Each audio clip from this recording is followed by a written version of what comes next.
عليكم ورحمة الله وبركاته. رمضان كريم عليكم وعلى أحبابكم وأصدقائكم وعائلاتكم يا رب العالمين. كالمعتاد واعتدنا في رمضان كده إن احنا بنلقي الضوء على أساطير ونجوم نادي الزمالك ونجوم منتخب مصر ونجوم الكرة المصرية. والنهاردة هنلقي الضوء على نجم كبير جدا في تاريخ كرة القدم المصرية والأفريقية والعربية، بل هو ليه ريادة في إحراز الأهداف في المونديال. طبعا أكيد عرفتوه. هنتكلم النهاردة عن الكابتن عبد الرحمن فوزي. كابتن عبد الرحمن فوزي المولود في 11 أغسطس 1909 في مدينة بورسعيد، واللي بدأ حياته الكروية مع نادي المصري البورسعيدي، واللي لعب من خلال نادي المصري البورسعيدي لعب كرة القدم ومارس كرة القدم، وانضم من خلال نادي المصري البورسعيدي لمنتخب مصر، وشارك مع منتخب مصر في كأس العالم 1934.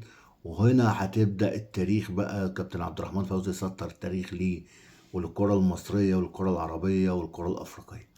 كابتن عبد الرحمن فوزي لما شارك مع منتخب مصر في كأس العالم 1934 وهو بيلعب جناح أيسر، ومنتخب مصر بيلعب منتخب المجر، أحرز هدفين لمنتخب مصر في مباراة منتخب مصر والمجر، بل بيقال كمان إنه أحرز هدف ثالث وألغي من التحكيم ساعتها. طبعا ما احناش عارفين بقى إذا كان صح ولا غلط، الله أعلم، محدش شاف يعني. المهم الكابتن عبد الرحمن فوزي كده أحرز هدفين لمنتخب مصر، فأصبح أول لاعب مصري أفريقي عربي يحرز أهداف في المونديال، بل ظل الرقم بتاعه صامد اللي هو إحراز هدفين لحد مونديال 1982، لحد ما جه صالح عصاد جناح أيسر لمنتخب الجزائر الشهير وعدل الرقم بتاعه بإحراز هدفين في منتخب تشيلي، ليصبح معادل لرقم الكابتن عبد الرحمن فوزي في المباراة اللي الجزائر فاز فيها على تشيلي 3-2 في مونديال أسبانيا 1982. كابتن عبد الرحمن فوزي في مونديال 1934 اختير ضمن تشكيلة العالم للمونديال، واختير كأحسن جناح أيسر في البطولة. بعد كأس العالم انضم الكابتن عبد الرحمن فوزي لنادي الزمالك، واستكمل مسيرته مع نادي الزمالك، واستكمل مسيرته الكبيرة كلاعب فذ وكلاعب كبير مع نادي الزمالك.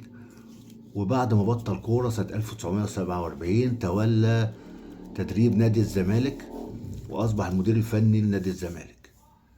وسنة 53 اختير ضمن اللجنة الوطنية لتدريب منتخب مصر في سنة 1953 و 1954. وسنة 1957 اختير كمدرب للمنتخب السعودي، وهو أول مدرب للمنتخب القومي السعودي أو في تاريخ المنتخبات السعودية، وتنه موجود من سنة 1957 ل 1962. وكمان درب بعد كده، درب أندية غزل المحلة ودرب نادي السكة الحديد، واستكمل حياته واستكمل تاريخه لحد ما توفاه الله في 16 أكتوبر 1988 عن عمر 79 سنة.